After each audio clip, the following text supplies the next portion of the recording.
ब्लोंडे कराने गई है छोड़ा यार। वो ब्लोंडे नहीं ब्लोंड होता है। तुम पहले मेरी प्रोनाउंसिएशन को सुधार लो। अरे ब्लोंड होता है या ब्लोंडे? मेरी जिंदगी के तो ढोंडे लग गए। जिस दिन से मेरी शादी हुई इतना मैंने खाना नहीं खाया जितनी मार खा चुका हूँ मैं अपनी बीवी से। मार खा खा के मेरी कमर की रीढ़ की हड्डी की चौथे नंबर की L4 के नीचे नस दब गई है, जिसकी वजह से एक बार बैठ जाता तो खड़े होते होते दिन ढल जाता है। अपनी शक्ल को देखकर इतनी घिन आने लगी कि जब जब इसे शीशे में देखता हूँ तो दिल करता है कि थूक थूक के अपने शीशे को धो डालूं। लेकिन अब मेरे सब्र का बांध टूट गया है और जैसे ही वो आएगी तो आज मैं एक सांस में सब कुछ फाइनल बोल डालूंगा। भाई आर यू श्योर ये सब तुम भाभी से बोल पाओगे? तुम एक काम करो, एक ऑडियंस पोल करा लो कि कितने भारतीयों को लगता है कि मैं ये सब बोल पाऊंगा या नहीं। अरे बोल क्यों नहीं पाऊंगा? चलो मान लो मैं नहीं बोल पाया, मेरे अंदर डर की वजह से हिम्मत नहीं हो पाई, मेरे होठों ने उसके सामने खुलने से मना कर दिया, तो मैंने इसलिए सारी बातें पर्चे पे लिख रखी हैं और जैसे ही वो आएगी मैं उसके मुंह पे फेंक के मारूंगा और बोलूंगा कि आ गई तुम? हाँ लेकिन तुम इतनी तेज थे, किससे बात कर रहे थे? अच्छा हबी भाई मैं आपसे थोड़ी देर में बात करता हूँ, तुम्हारी भाभी आ गई। ओके भाई all the best. Thank you bye. वो हबी भाई का फोन था। तुम्हें पता है आज क्या हुआ? नहीं मुझे नहीं पता क्या हुआ। मैं बताती हूँ। आज मार्केट में मुझे एक आदमी मिला, वो काफी भूखा लग रहा था तो मैंने उसे खाना खिला दिया और बाद में पता चला कि वो बहुत पहुंचा हुआ इंसान था। क्यों ऐसा कहाँ पहुंचा दिया उसने तुम्हें? अरे पहुंचा हुआ मतलब पढ़ा लिखा इंसान था और खुश होकर उसने मेरा चेहरा पढ़ा और वही सारी बातें बताई जो मेरे साथ हो चुकी थी। और पता है उसने आखिर में मुझसे क्या कहा कि आज मुझे अपने गुस्से पे कंट्रोल रखना पड़ेगा क्योंकि आज मेरा कोई अपना मुझसे कुछ ऐसी बात कह सकता है जिसे सुनकर मैं उसका मर्डर कर सकती हूँ। क्या? अच्छा वो सब छोड़ो, मैं वो सब मानती नहीं हूँ। तुम बताओ मुझे तुमने इतनी जल्दी क्यों बुलाया? ऐसी क्या जरूरी बात थी? बताओ। कुछ नहीं, मुझे बस तुम्हारे ये ब्लोंडे बाल देखने थे। ब्लोंडे नहीं होता, उसे ब्लोंड कहते हैं। हाँ वही। वैसे तुम्हारे हाथ में ये पेपर कैसा है? कुछ नहीं, फ्री बैठा था तो घर का सामान लिख रहा था जो खत्म हो गया है। और ये तुम्हारा दोस्त तुम्हें ऑल द बेस्ट क्यों बोल रहा था? वो उसे लग रहा था कि मुझे तुम्हारे ब्लोंडे बाल देखकर कहीं मुर्गी का दौड़ा न पड़ जाए। अच्छा ये सब छोड़ो, मुझे बहुत ज्यादा थकान हो रही है, तुम मेरे लिए एक कप चाय बना दो। बाईं आंख खड़क रही है, आज कुछ अच्छा होएगा। हेलो, मैं लोन डिपार्टमेंट की तरफ से तेउंग बात कर रही हूँ। इस नंबर की सेवाएं बंद है, मैं कंप्यूटर बात कर रही हूँ। यकीन ना हो तो हबी भाई से पूछ लो जिन्होंने मुझे बनाया है। टू इसकी भैंस का पिलौटा मारूं। हेलो, बनवाऊं तुझसे रोबोट? चुपचाप लोन के पैसे वापस कर दे। जब नहीं है तो किसी से क्या छीन के दे दूं? तो वो लोन लिया क्यों था? क्योंकि पैसा नहीं था। तो वापस क्यों नहीं दे रहे हो? क्योंकि पैसा नहीं है। तो पैसे कब आएंगे? जब ऊपर वाला देगा। और ऊपर वाला कब देगा? तुम पता कर ले, मेरी बात नहीं हुई है उससे। अरे हबले, तेरे पैसे लेने को क्या मैं ऊपर जाऊंगा? हाँ चले जाओ, मेरा नाम ले लियो, मैंने मांग रखी है उससे। मैं तेरा सर फोड़ दूंगा, याद रख। तुम लोन माफ कर दियो यार, माफ कर दियो सर। ये याद रखना कि हराम का पैसा लगता नहीं है। तुम्हें नहीं लगता होगा, हमारा खूब वजन बढ़ गया। मेरी छुट्टी कर दो यार। जी बताइए, हम थाने से हैं। कल चोरी हुई थी। हाँ जिमिना के घर हुई थी। कौन है जिमिना? इस घर का मालिक। इस घर का मालिक कौन? मैं। कब से रहते हैं यहाँ पर? जब से शादी हुई है। कब हुई थी तुम्हारी शादी?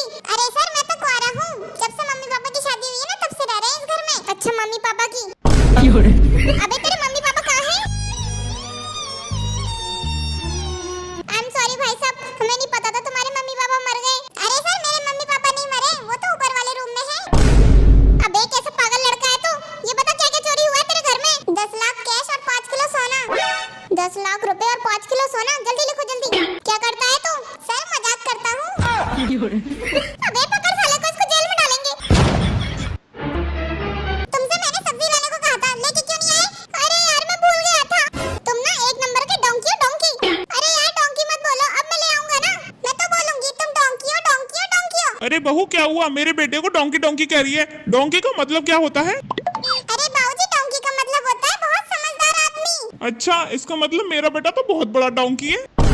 और हाँ बेटा, तेरे घर में कोई डोंकी नहीं है, बस तेरी मम्मी थोड़ी सी डोंकी है।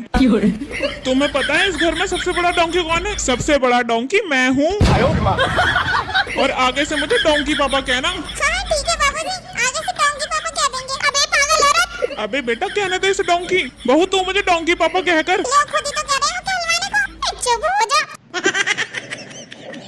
सुनिए। हाँ बोलो। मुझे ना आपकी एक हेल्प चाहिए। वो ना मेरा भाई बहुत परेशान है आजकल। 16,334 रुपए उस पर मेरे। एक चवन्नी नहीं दूंगा अब मैं। अरे बाबा पैसों की परेशानी नहीं है। हाँ तो अब तो तुम शादी के बाद मेरे साथ रहने लगी हो, तो अब कौन सी परेशानी हो गई उसे?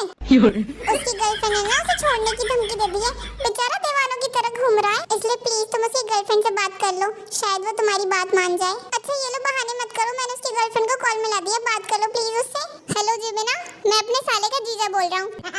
अपनी इकलौती बीबी की इकलौती कसम खा के बोल रहा हूँ कि मेरा साला बहुत प्यार करता है तुम्हें, तुम्हारे बिना जी नहीं सकता है वो। जब से तुमने उसे छोड़ने की धमकी दी है, मानो तुमने उबलते दूध पर नींबू की छींटे मार दी हो। फट गया है बेचारा अंदर से, बिन पहनदे के लोटे की जैसे लौटता रहता है जमीन पर, तुम्हारी याद में बेचैनी से। मुंह खोलता है जब तो सड़ा हुआ अंडे के बदबू के जैसे भपका मारता है उसके मुंह से, क्योंकि तुम्हारी याद में न नहा रहा है न धो रहा है। यहाँ तक कि लोग उसके नाखूनों से खीरे छिलवाने आ रहे हैं, इतने लंबे लंबे नाखून हो गए उसके। पागल दीवाना हो गया तुम्हारे प्यार में। एक बार तो जिमिना करते करते एक लेडीज टॉयलेट में घुस गया, बेचारे को तब तक मार पड़ी जब तक वो सर के बल ना निकला बाहर। अरे चुप हो जा नासपीटे आदमी, तू रिश्ता जुड़वाएगा या टूटवाएगा? चल फोन लो बताओ, भलाई का तो कोई जमाना ही नहीं है, कलयुग आ गया, घोर कलयुग।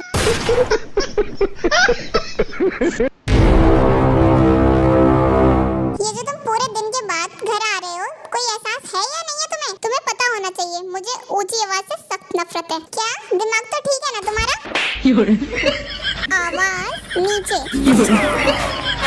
मैं जब तक फ्रेश हो रहा हूँ तब तक मेरे लिए कुछ अच्छी सी डिश बना के लेकर आओ। पर मुझे तो खाना बनाना ही नहीं आता। YouTube देखो, किताबें खोलो, I don't care। अच्छा ठीक है, पर ये तो बताओ तुम्हें हुआ क्या है? मेरे जिन दोस्तों को तुम आवारा, निकम्मा और कामचोर समझती थी, उन्हीं दोस्तों ने दिन रात मेहनत करके मुझे जज की डिग्री दिलवाई है। और कल से मैं अदालत में बैठूंगा and I will make sure कोई भी बीवी अपने पति को नाजायज ना सताए। पर मेरी बात तो सुनो। आवाज नीचे। हेलो भाई, तुझे जो हमने 15,000 रुपए दिलवा के जज की डिग्री दिलवाई थी, वो तो फ्रॉड निकला, वो पैसे लेके भाग गया। अब अपने उन्हीं मेहनती दोस्तों को बुला लो फोन करके, क्योंकि अब तुम्हें हॉस्पिटल जाने में उन्हीं की जरूरत पड़ेगी। भूखा रखने वाला मायका वर्सेस जबरदस्त